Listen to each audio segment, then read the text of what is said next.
Hello, everyone, and welcome to this installment of Masters of Craft. And I feel that as long as all my needs are met, which they feel really met right now, I don't have to have a lot of more. I don't have to say I have 1 million followers. That may come, and if it doesn't, the work I do is really meaningful and it keeps me too busy. So I'm not trying to pile more onto my plate. I'm trying to find ways to be more creative and do less. When we all signed up for social media many years ago, we had no idea how any of this would affect human biology and our brains, right? And so we didn't all give our consent to actually become addicted to the things that we're addicted to. And at this point, neural pathways have been formed. And so it's not just as easy as, I don't care about social media. I'm not gonna look today. We feel so much shame when we're just unconsciously opening, closing, without realizing it. But we have to release the shame because this is now a neural pathway. This is now something that we have to combat with the way we interact with our own biology.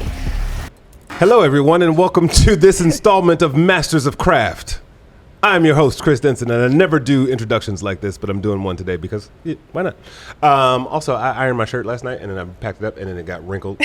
And I was like, but I wondered where, I felt like this felt like you. I love the colors. It felt, but you don't like and we're kind of in flow. Yeah, you don't like the lack of smoothness. We come as we are. Thank you for that.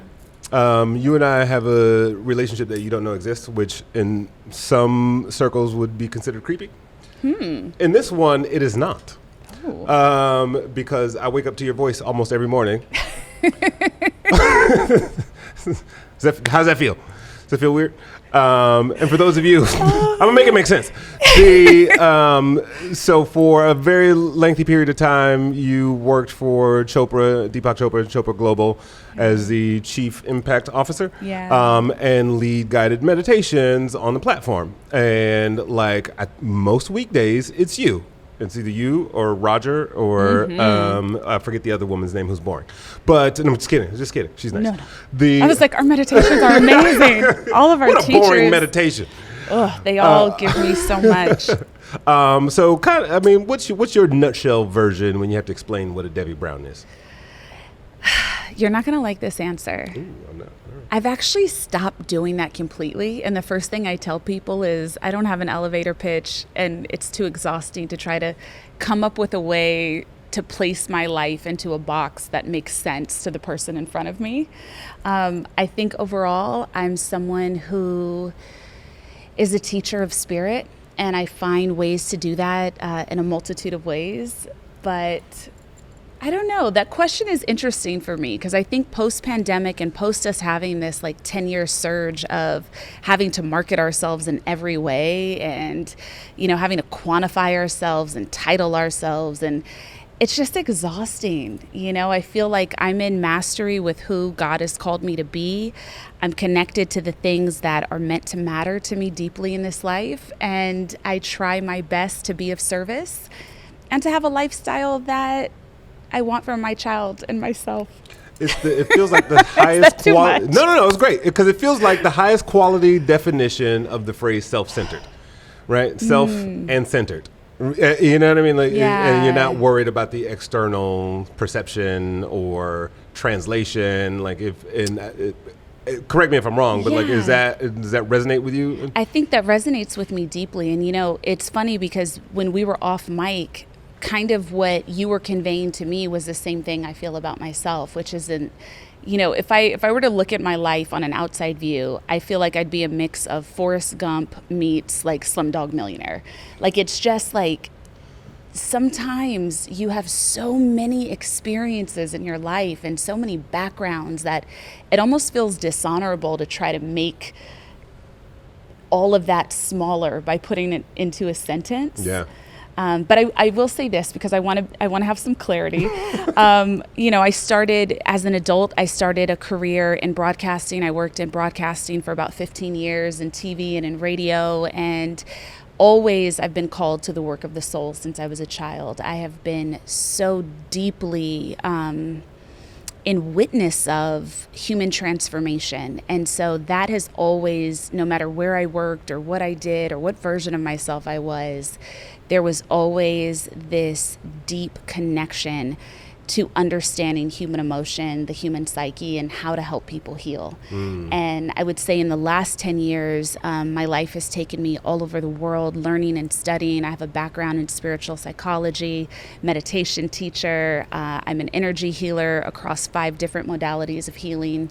And I teach, and I spent the last few years as you shared, the Chief Impact Officer at Chopra Global, helping to expand that mission and get the just mind-blowingly incredible work of Deepak Chopra into different audiences. And for me, that really meant the last few years trying to connect this work in communities of color all over the world, diversifying. I currently consult for a lot of different global corporate brands.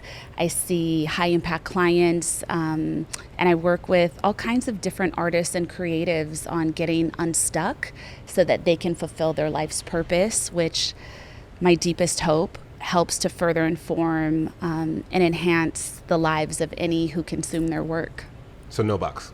No box for you. I'm like, how do I say that as like an Instagram 1-sentence bio that says, I do this? Your bio is pretty extensive, which is, I have a trick that I did with it that I will share with you later. But when did you decide, or when did it happen for you to become this Devi? Right, I think there's the broadcast, and just to put that in perspective, I mean, that was no small potatoes, right? Your career in the broadcast industry, but when did you go like, you know what, it's time?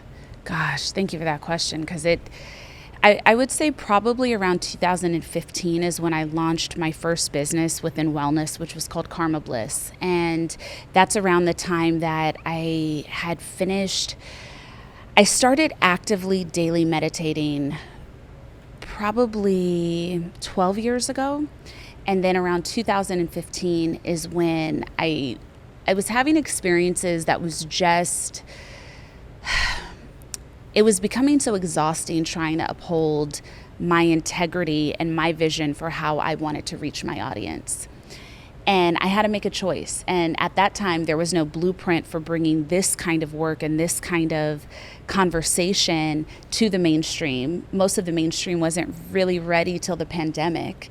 And so I made a choice and I said, you know, I would rather use my voice, share my voice in the way I feel called than connect to what others are perceiving as this successful career in broadcasting. Yeah, and I think also, they're two very different worlds. I mean, it's all the same world, right? Especially as you inject your knowledge and experience into it.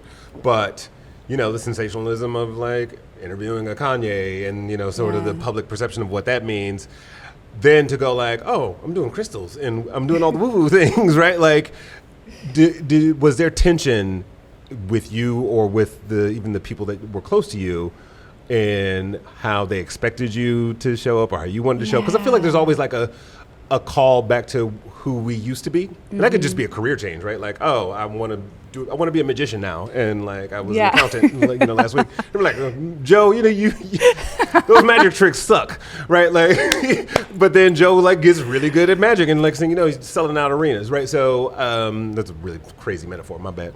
But like, what was it like in the transition? Did you experience any internal tension and or external like expectation? God, it was so confusing. You know, I think in that time society, at least in a lot of areas, we've just up-leveled so considerably in our consciousness in such a multitude of ways, like of trains of thought, systems of thought in the last 3 years since the pandemic, right? Like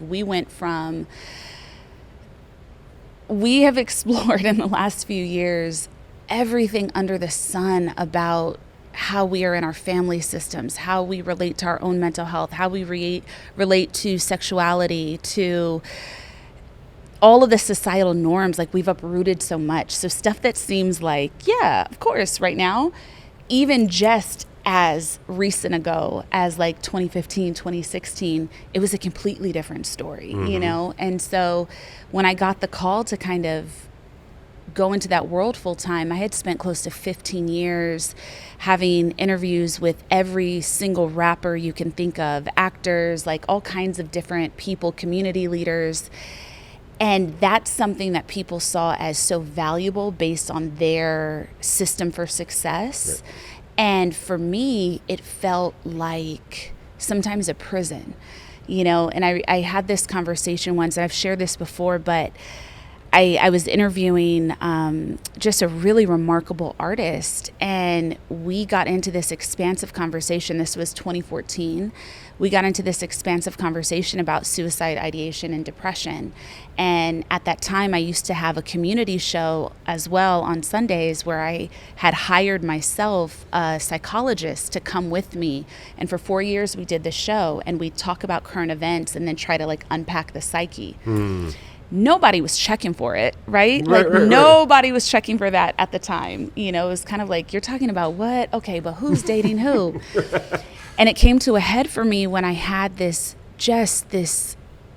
exceptionally deep conversation, and I was told I couldn't air the interview because it would be boring and no one wanted to hear it. And I remember one of the people who was kind of in charge at the time where I was like, why didn't you ask about groupies?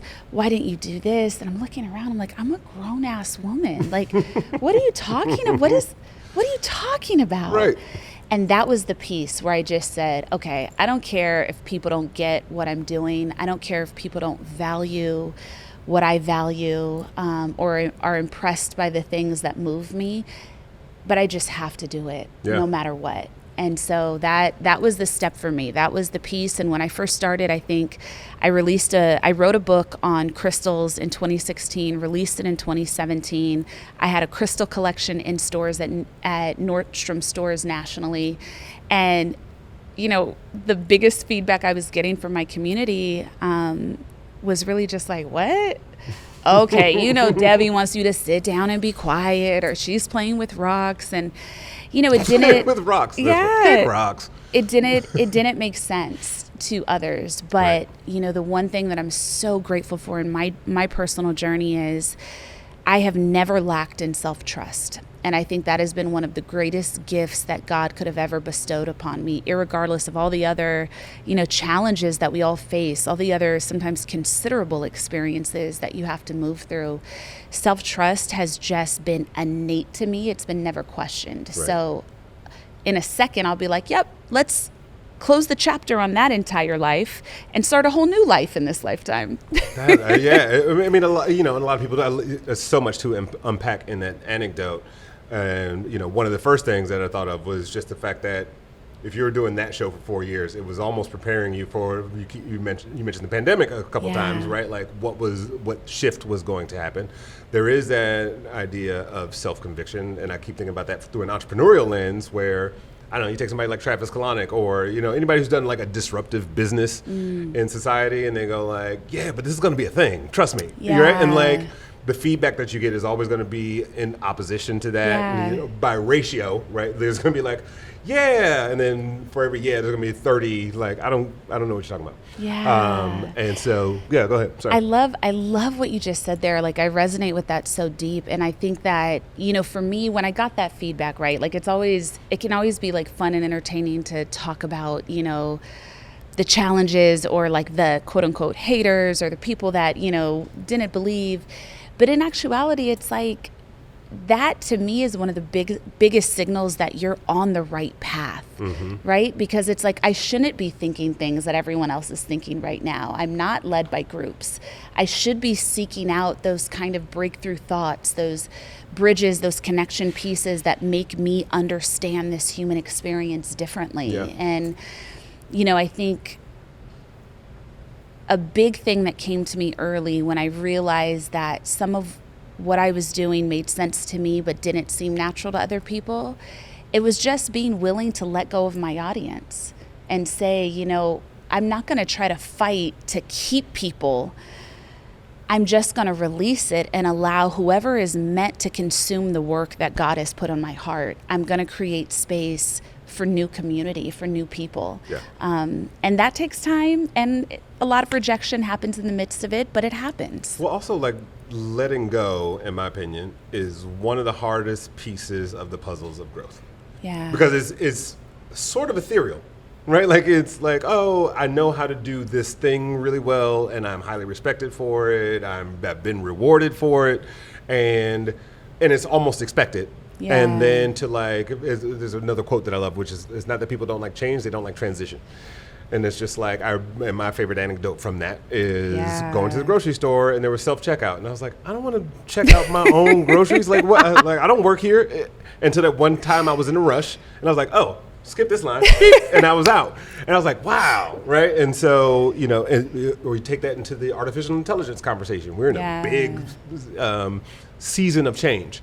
And a lot of people are getting really uncomfortable and systems are like shaking. And so I don't have a question there. It's just a reflection on what you just said. Yeah, absolutely. Do you want to ask me a question about it? I feel like I do. I think I'm going to have a few as we continue. No, so the other part of this journey, right? Like, you've built a very powerful business and brand in this space. And you have to put a business hat on at some point. And like, yes, you can wear your crystals and meditate and do the thing, but then you have to take action and do a business plan and, promote and market and do all the things that, might feel counterintuitive to where you want to live, the space you want to live in. What was that like for you? Like growing the business of Devi Brown versus like, I just want to be in my space and do what I'm good at. It is, it is something I'm constantly observing and looking at. I don't have a solution for it yet. It's something, I think for me, something I had to get very clear about was that I don't have a desire to be a CEO. I don't have a desire to scale a global company. That may happen, and if it does, I believe that God will lead me to the exact inertia needed to make that happen, and the support needed. Words. Yeah, okay. And the support needed to make that happen. But I understand societally we are in such an entrepreneurial space, which is phenomenal because, my God, have we needed to destroy this work template we've existed on for the last 100 years. But I think I have to be very true and real to myself. Like, that is not a desire of my heart. My desire is to teach. And so I can create the structures, and very gratefully, I've lived a life that has given me a lot of experience and a lot of mastery in certain things and a lot of connections and business acumen. So I have very strong business sense, but something that is challenging, I think, for people that work with me is that marketing is not important to me. I trust that the work I want to do will reach who needs it. I'm not looking to get everyone because I don't want to teach at the introductory level. I do think that need is being met by a lot of people right now. I like to teach advanced meditation. I like to teach kind of the next tier on how to break through to those deeper layers of yourself. And that requires really deep presence from me. And so that was a struggle. The first few years of being an entrepreneur, it was frustrating because I didn't connect to the ways that it has been taught. In no way, shape, or form will you ever see me burning the candle at both ends to try to make it happen. I feel that what I've built is enough. When it's time for more, Spirit will guide me to it in a way that still allows me to be the kind of mother I want to be to my 5-year-old, to have the kind of presence I want to have in my life, and to have the kind of peace that I want to experience as a woman that's alive. With such a strong conviction and intuition, I'm curious if there's ever been a moment where you got a piece of advice that later on you regretted not taking.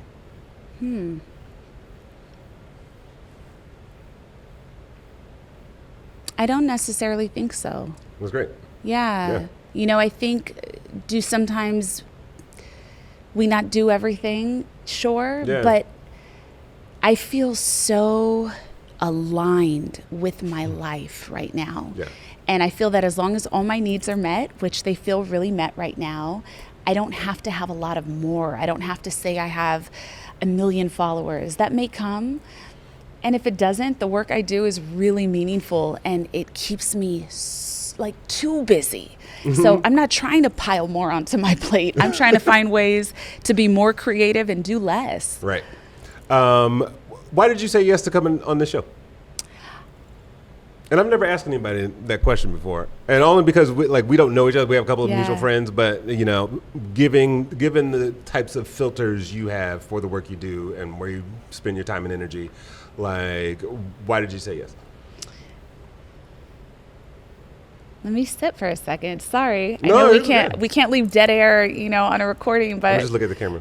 I'm thinking until you start talking. I think one of the mutual friends that we have is one of my absolute best friends, AJ Ralan, and he was also on my podcast, amazing episode, Deeply Well.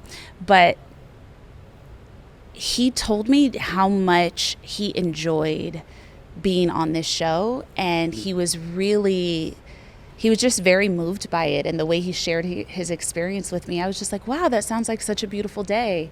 So, when I had the pleasure of you reaching out to me, I kind of looked at it and I was like, this seems like it would be a great conversation.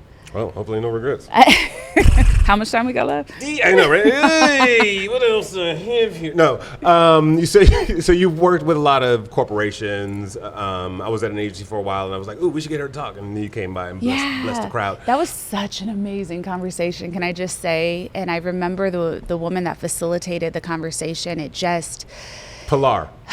Pilar. Yeah. It was such a beautiful conversation. And I remember that day feeling so excited because so often you're pulled into conversations. And now that this work is on trend, you get a lot of people that just don't maximize the kind of conversation that we might be able to have. Right. And so, it's like, okay, so if we just meditate for 5 minutes a day, that's enough, right? And I'm like, well, I know that sounds good on a TikTok video, but no, build a practice, you know. But yeah, I that conversation really meant a lot to me, and it just kind of gave me a little spark. So thank you for that. And I'll offer up a confession. I did not see it. Oh, what a shame. I know, but I knew it was going to be good. Sometimes you here, go play, you have kids, you know what it's like. So, no, but I think when you are trying to change corporate structure, or a corporate structure wants to change, you've worked with Fortune 500s. I feel like in a lot of learning and development spaces inside companies, it works for about a week or a month or half a year maybe at best, and then there's this reversion back to how we were operating, and that could be just diversity and inclusion or a new accounting system 100%. Or whatever it might be, and we got rid of it because it was taking too much time. What are some of the biggest hurdles to having this implemented in a really longer and stayed way? The environment has to be really receptive. And what you're speaking to is very true, right? When things become part of the cultural zeitgeist or become on trend, a lot of people are just racing to try to tick things off the list that everyone else is doing. I feel incredibly grateful because the companies that I have had the privilege to work with are really desiring at the deepest level this work.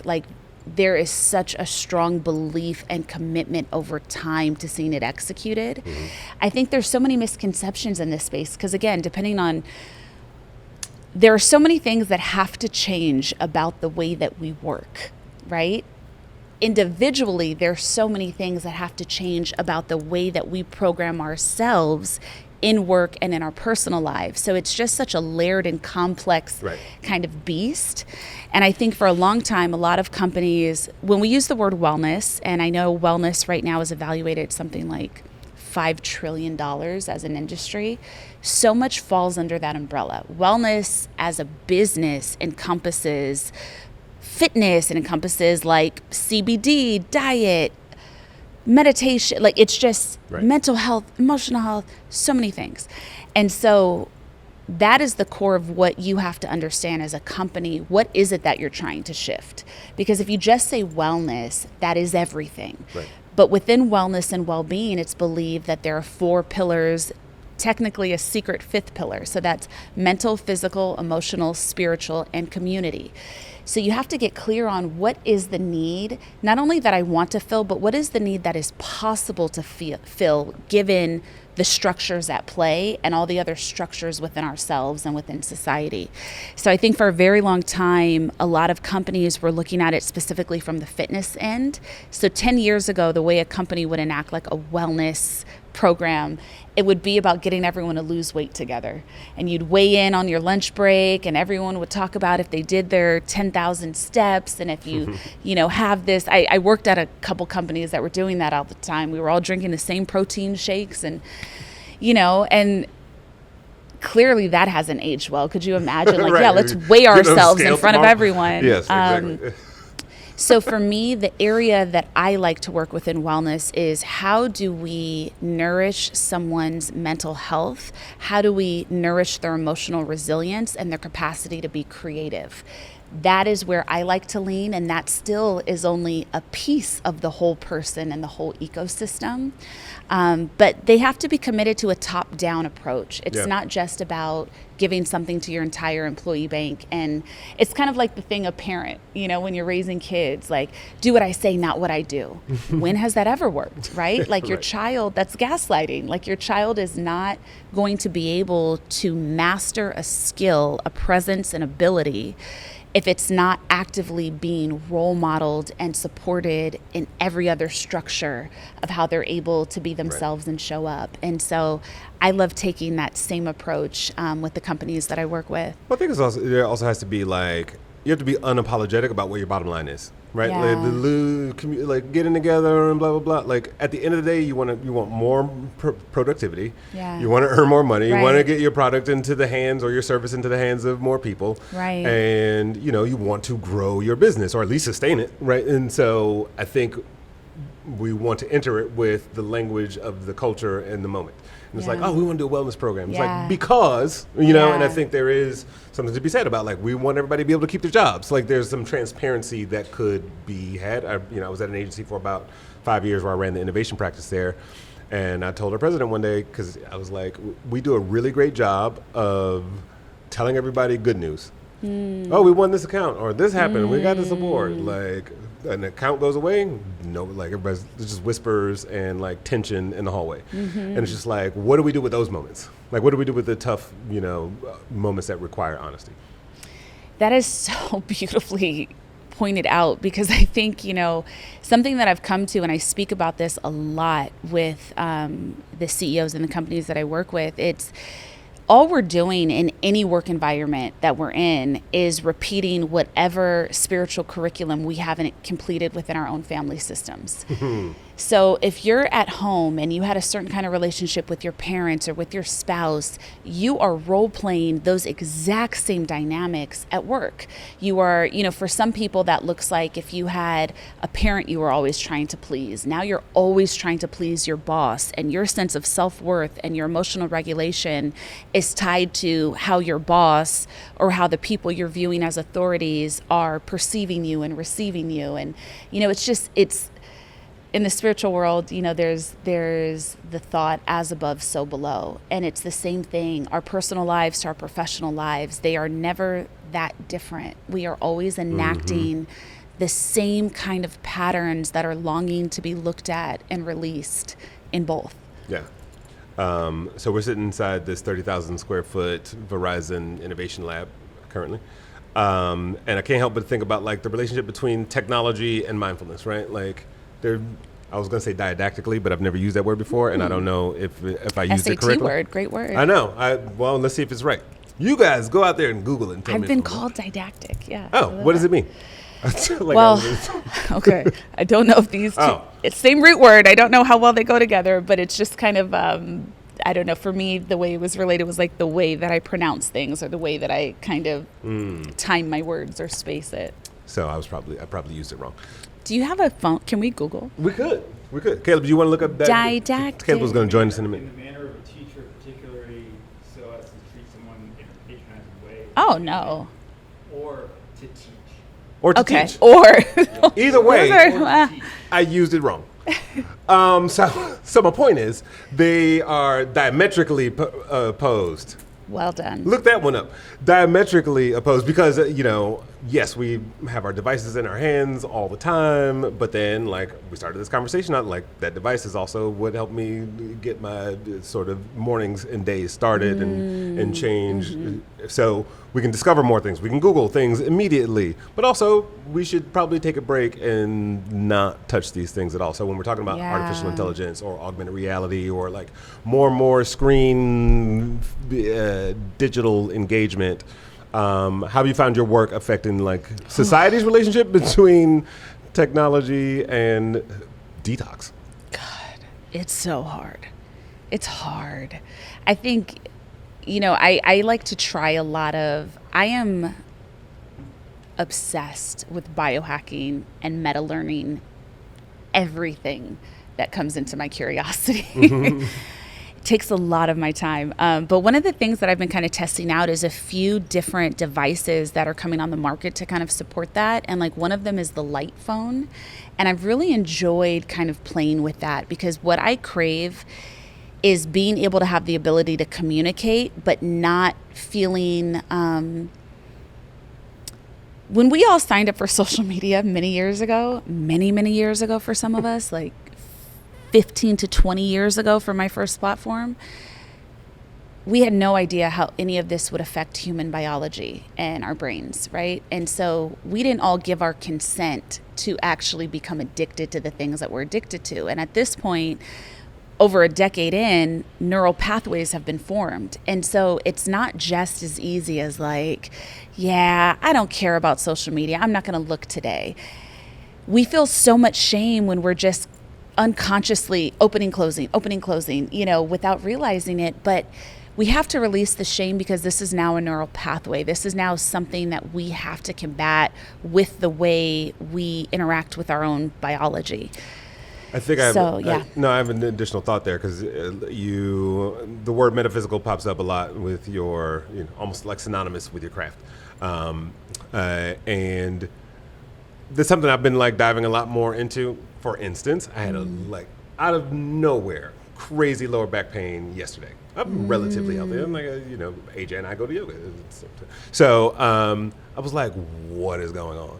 And to the point where I looked up the metaphysical definition, and then I found myself in a happy baby pose and being meditative last night, and it's like 98% gone. Like, but I was like stumbling around, like couldn't lift stuff. And then I was, as you were talking about that, I recalled the story where like my hand was hurting because this is my phone hand, and it was just like extreme pain. And I realized it was also the information that I've been absorbing in addition to just like the bad posture of your hand. Like playing bass guitar. But, I don't have, this is just conversation. So like, I don't have a question there, but like this biology changing mechanism that you talk about is pretty fascinating.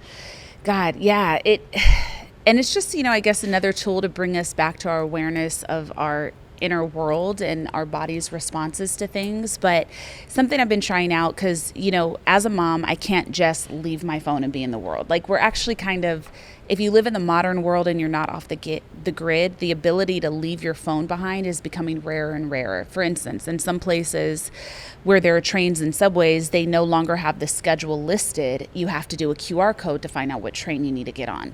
Even when I'm at home, like I went out of my way to buy clocks for every room of my house so I did not have to have my phone near me.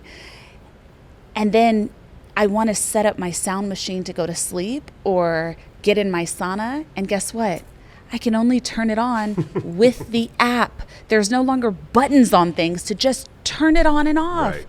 So it's like we are going to have to get a lot more strategic and creative about disconnecting from those things. But light phone is something that I really like because it lets me put my SIM card in and I can use the phone and send basic text, but it's not a smartphone. For me, as someone who is so deeply curious all the time, I'll think of something and then spend an hour researching it and going on a deep dive. I love that this keeps me from doing that all the time. And something else that I've been enjoying is I got this box and I forget, I'm so sorry.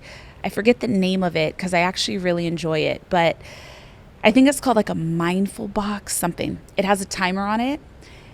When I in my workday, which if I happen to be home, I try to completely end my workday by 4 and then just take 4 to bedtime for my son and I I put it in and I set a timer for 4 hours, and then I put it in the kitchen. And so could I pry it open? Could I get out a tool and break it to get my phone if I needed it? Yes.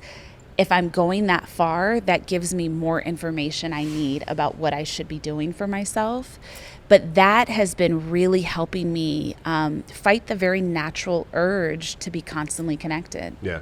You mentioned your son a few times, and when I look at your social media, I don't see a kid. Yeah. And I get the feeling that that's by design and counter-cultural to most parents. It's like, oh, I took a picture of my kid at the park and like I'm put it on. And I've heard people talk a lot about like permission. I want my kid to give permission to have their image used, publicized. And I don't know if that's a rule you abide by, but like, how do you want your child to grow up in this era of social media and technology and the work that you do from a mindfulness standpoint? Well, if my son ever happens in some year or time to come across this interview and sees his mother, I love you so much, Quest, and I am doing my absolute best.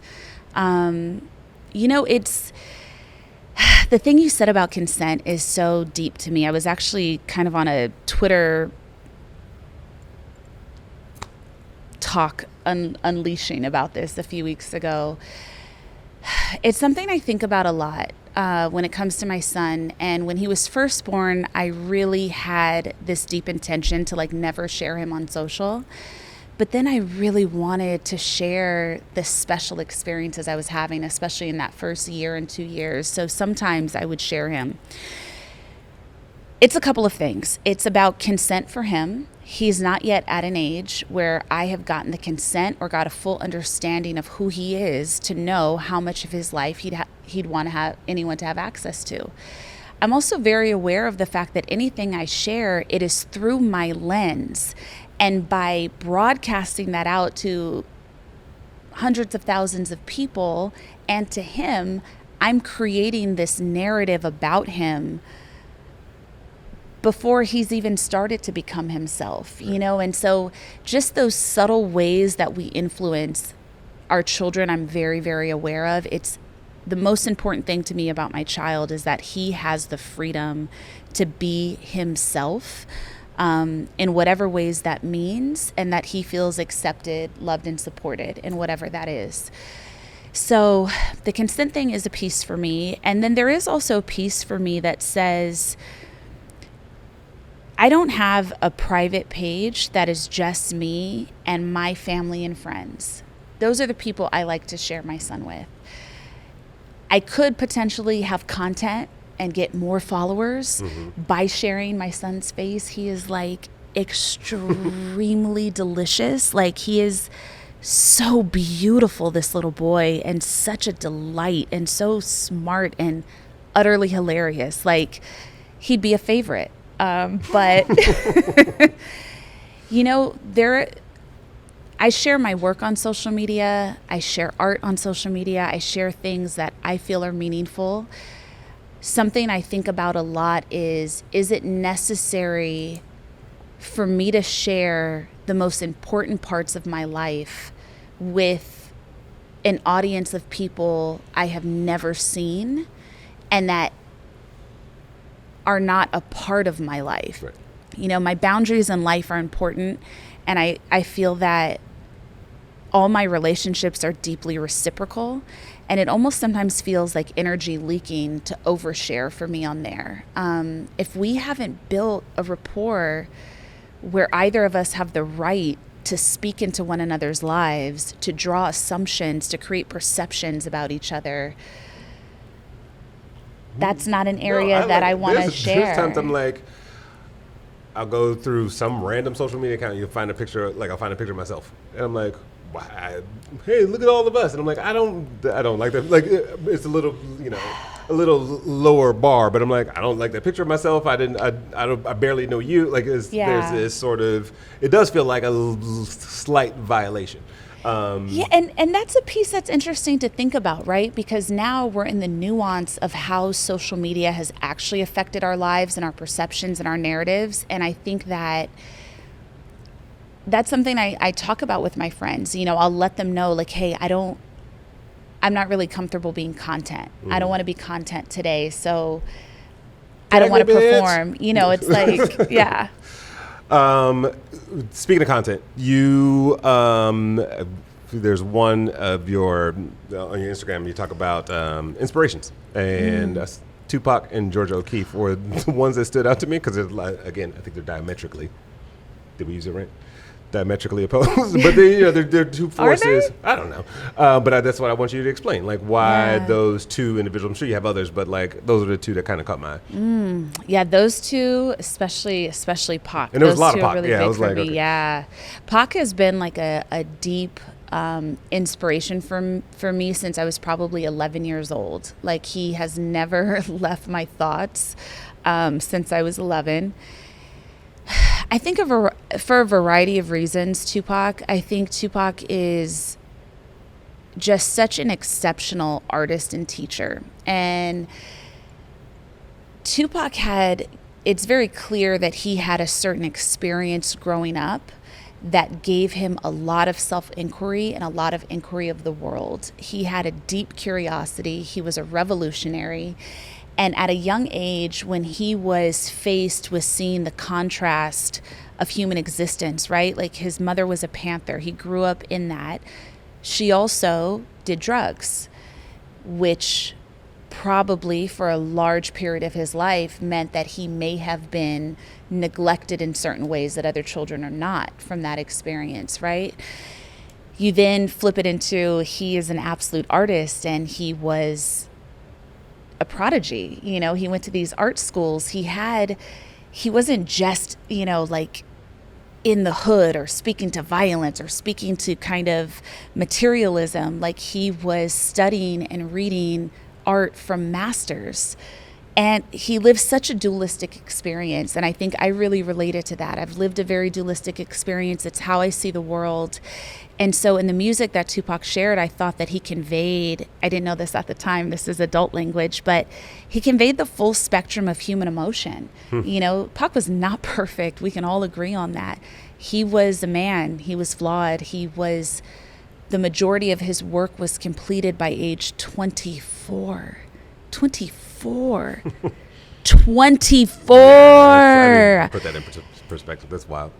So it's just, I have such a reverence for what Pac was able to create on earth, how he was able to share it, and also living this life as someone that made not the best choices all the time and extraordinary choices in other ways. So that's how I see Pac. And I think, Georgia O'Keeffe, I'm into the dualistic experience. One, her artwork since I was a child, her and also very specifically Frida Kahlo, their artwork moved me. Not Big Frida. Okay. Well, I do love Big Frida, but Frida Kahlo, they're two women that created art and lived in mastery in a time that truly was not available to women. They took a path that they had never seen expressed before, and to have the courage to create art, to dedicate yourself to the mastery. They're two of the best that have ever lived.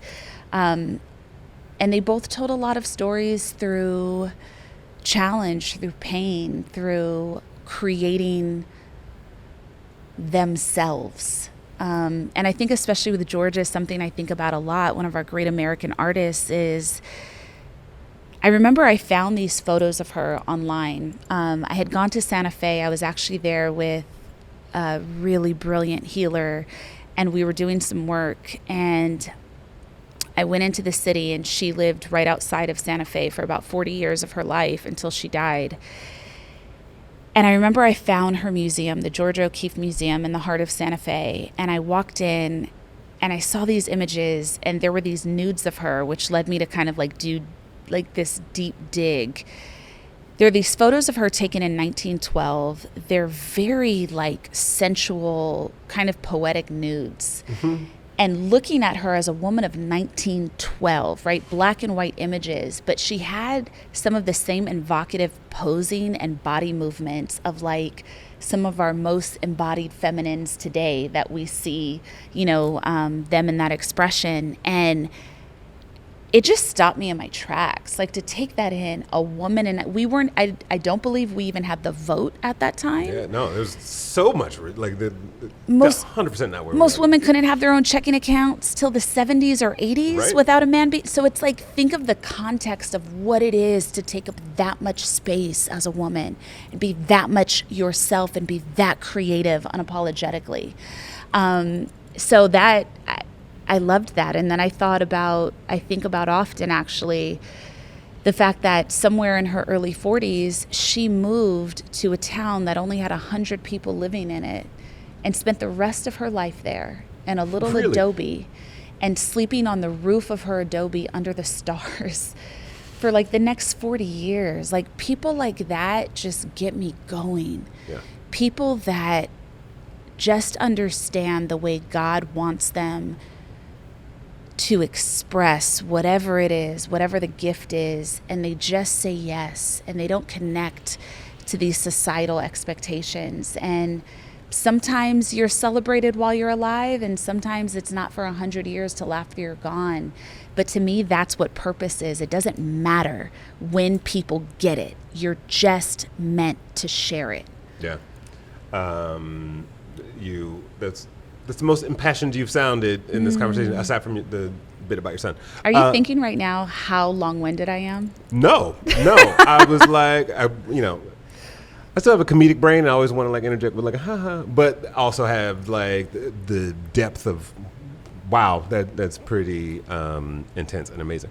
I keep thinking, actually, I want to bring Caleb over here because I want to fix him. I'm going to fix you. You want? Yeah, I mean, please. No, here's what I'm going to speak for you a little bit, and then you can jump in. Because Caleb's my co-producer, high functioning, creative. Some days. ADHD. What else you got? What's your cocktail of problems? What's my cocktail of problems? What's wrong with your brain? ADHD, I was diagnosed in 2nd grade, and then Tourette's and OCD diagnosed in 7th grade. And I also have central auditory processing disorder. I didn't Yeah, know that one. but that one, yeah, but that one's like I have it like a minor variant of The it. acronym for that is SAD. Actually, I think it's Central CAPD, kept. Oh, dang it. Central auditory I processing. can't do anything. Where did you get sad? Central? Is a C. Sensoral. That's what I thought you said. Are Sensoral. you thinking of, what is it, seasonal anxiety disorder? Or? Nobody knows what's going on Okay, inside my okay, brain. okay. Just Yeah. don't- I have a lot of acronyms. It's whatever. Yeah. But I think a lot of what Caleb just mentioned, like, is common in the world, and especially if you're working inside of an organization and there's 10,000 people working for this company, like a high percentage of them may have this. And when it comes to like mindfulness practices and understanding sort of, what do you call it? Neurodivergency? Yes, thank you. I knew what it was. Neurodiversity.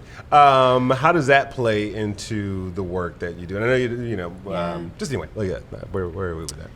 I mean, I have self-diagnosed ADHD as an adult, and I have CPTSD. So these things are often programs that are running in a lot of us. In some ways, a lot of my greatest gifts come from all of the symptoms that come forward from that. That's what makes me creative. That's what makes me a meta learner and able to kind of see things, multiple things happening at the same time, and find the connection to them. So I think it's something that's really benefited my work because it helps me get in deep with people and understand them as a multifaceted kind of being. And from the same lens, it means I require sometimes quite a bit of recovery in between work. It's changed the way that I work. I can go really hard for a few months, and I might be traveling, and I might be leading a retreat of 400 people or leading a retreat of 10 people or creating, some kind of well-being campaign. And then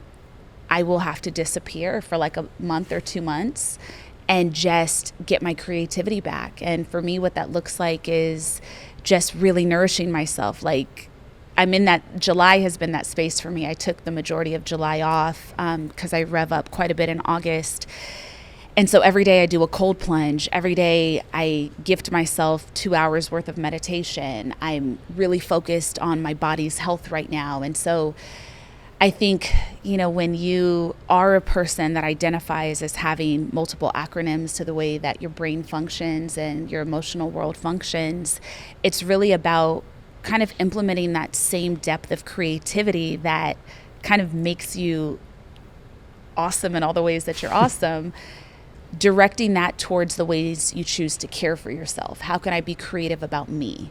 How can I be very kind of surgical and precisional in my ability to see all the needs that I have and then finding ways to fill them? I love all of that because I think that's been like the constant, like, you know, when you have a conversation with somebody, and I like to always say the things that I have are not excuses. They're just compasses to, you know, the challenges the weaknesses I have, the strengths I have. But like oftentimes people, you know, they don't believe in it. They're just like, it's not real. It's like, well, it's well, if you don't experience it, it's going to be hard to understand or fathom what's going on in my brain. But like, oftentimes I find this challenge to like, you know, I'm piecing together things, like people try to give me advice and I'm like, I've done that. That doesn't work for me. And they're like, it works for, and I'm like, you don't understand. And I get that and I appreciate it, but like I have to cocktail what works for me. And it's oftentimes really challenging. And sometimes it just, there's some places I still don't have a solution. And I think, you know, even to your point, like I just try to take a week off. Like I just came back from Vegas literally yesterday and I tried to take a week off, I remember I took a week sabbatical a few years back and like where I was just off, like no expectations, nothing. And it was so healing. And I haven't been able to do that in so long because I have like a business. It's like month to month clients. And like this week I even tried to take off and I was texting him and I had an employee quit that was supposed to be taking care of stuff and then wasn't kind of doing their stuff online that they normally do. You know, and it is what it is. I get it. I'm happy they're getting a new thing, but it's like, well, dang, now I'm on vacation and now I have to work. And I didn't really get to take that time off, and it's been hard to find that. Gosh, I so feel you. You know, I think kind of where I've landed with it, and I want to express that I know based on the kind of work we each do, who we are, what our lives look like, some of this could really sound like privilege. Not all of us have the ability to be as flexible with the ways that we create and build our lives or the ways we're able to care for each other. But I think wherever you happen to be on your journey and whatever your socioeconomic status is, there are absolutely ways to start pouring in more care for self. Sometimes we have to deconstruct so many of the other things that we care about. But something that has had me really excited about work since the pandemic is that many of us are completely creating entirely new systems of how we work, and it's allowing us to do more with so much less. And so I know companies right now are all exploring that, right? Like 2 days in the week in the office, 3 days out. That has been revolutionary. Like spending 2 years working from Zoom for some people was really challenging. For others, it's the first time they were able to excel at work because they didn't realize that maybe they had something undiagnosed or they had certain ways that their brain needed to function to be at its best that in a traditional work system was never possible. So I've worked with just so many people where Zoom was the best time of their life, where they were able to experience their excellence, their ability to command certain things in the workplace so different. Because taking a meeting while you also have the calmness of your things near you, the smells, the lighting, the energy that makes you feel most yourself, you know? So I think all of us need to continue to look at that. We're in a really special time where a lot is being turned on its head. We have a lot of issues as well, but there is this sweet creative space where we're doing things for the first time and we're creating pathways that never existed. And I think we have to lean into that. And I think, you know, for me, something I shared with you earlier, it was like being very clear, like me saying I'm a CEO is not important.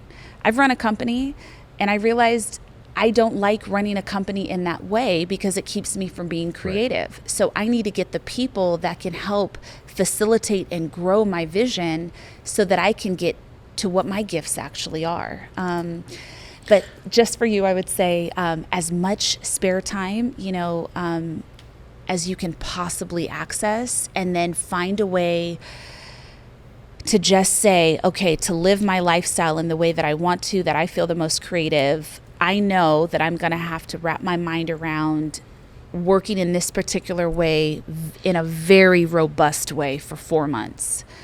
That gives me the access to take 4 consecutive weeks off where things can run on their own and I will not check in.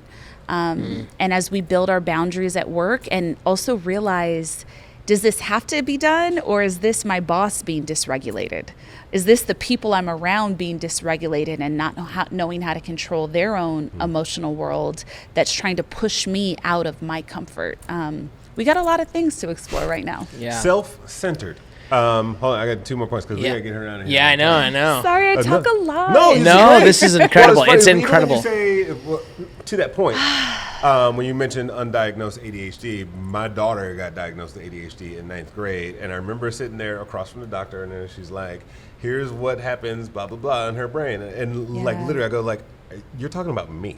Like I felt like I was like that. I've been able to function through this all this time, and so I was also able as a parent to kind of like do what parents want to do, is like help guide, help them steer the ship a little bit. Every time we get that deeper information about ourselves, it makes us better for every single person we touch. And I think so often we avoid going to doctors to find out about these certain kind of tics that we have, because it's this idea that something is shameful or wrong, and it's like, no, it's all of us, like all of us, so like hundreds of millions of us, Yeah, no, it's also like, I mean, there's a ton of generational differences, right? I'm sure my mom or my dad or my grandmother probably had the same thing, and you definitely didn't go to the doctor then, let alone know what to call it. So also, we think about so much more now, than our ancestors did. Like, someone had a quote, and I'm so sorry, I don't know who to attribute this to, but they said, people, our ancestors 200 years ago, the amount of things we think about in a day is what they would be processing in their brains over the course of their lifetime. I started watching. That is insane. I started watching 1923 recently. It's also they had to worry about different things. Yeah. So 1923 and 1883, both those series are like, oh, I guess that is what you had to watch out for during that time. And there was like one house in Yellowstone, and like it belonged to one person, and everybody was trying to take his stuff. They had to send a letter for 3 months to get the nephew to come back to take over because the dad had been shot. Like, it was just all sorts of. It's a different set of things to have to process through, and let alone, yes, I 100% agree, there's a lot more information. 2 words that come so closely related to the type of work you do are purpose and intention. And I feel like they're almost like, and for me personally, in some cases, like waking up from a dream and you're like, I think it's that, you want to remember you're holding on to like a bit of a thing. And setting an intention, whether it's during meditation or for the day or for the year. What are your thoughts around identifying an intention and or a purpose, and knowing to the level of conviction that you have in your life that is the direction? I think first we have to be clear on how we have to be clear on how much we know about something and the ways that we're defining it, right? Because very often the ways we connect to a word, someone else has an entirely different use or meaning for it, or way that they experience it. So when it comes to purpose, some people that are using the word purpose are seeing it solely as a job title, and they want what they're viewing as purpose to be supported by a job title that also gives them a certain amount of income, prestige, or creates a perception around them, right? That is not purpose. I believe that purpose reveals itself over time, and it's constantly evolving. Purpose, to me, is a sum of our life experiences thus far, the challenging and the good, our innate gifts, the things that we are inherently good at, our skill sets that we've amassed up till now, because that shows, I believe, the pathway of God and the universe seeding our abilities and giving us understandings about things over our lives. Then, and all the wisdom we glean from it and how we're able to be of service with it. So for the way that I look at purpose, that means that, my God, there's purpose in everything. And any kind of, quote unquote job we may find ourselves working, it's like everyone is quote unquote career obsessed now, purpose obsessed.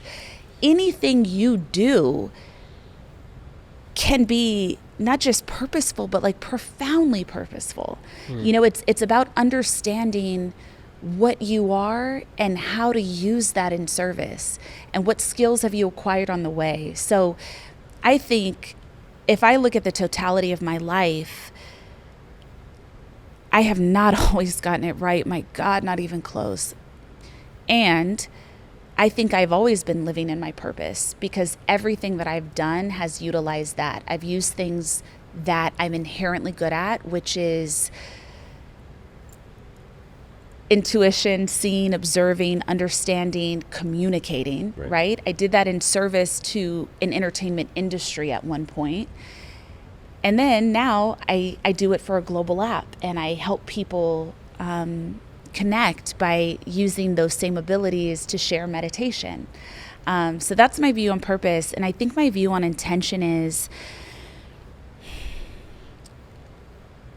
as you open yourself to a practice, whatever that practice is, you deepen your experience with everything that you attempt. And so I think at the very beginning, when you first learn about intentions and the power of intention, it could be as simple as, my intention is to have a good day. My intention is to be responsible. My intention is to love. I found that the more we know ourselves, the more surgical we're able to be with the power of intention. And you can use it to transform literally any and everything about your life. Last night, it's so deep that you brought this forward, because last night I had one of the most powerful intention setting sessions for myself that I've ever had, and I came to it on accident. I always meditated in the morning and at night. I was having my evening meditation after I put my 5-year-old to bed, and it started as just kind of like a standing, eyes closed, really centered meditation, and I was connecting, and then all these breakthrough thoughts started coming in about areas I wanted to feel more supported in myself and things I wanted to learn.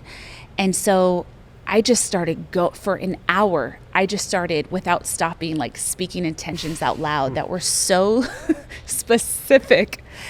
And when I finished, I just kind of had like this joyful tear in my eye. And I was like, oh, thank you, God, for showing me how to do that.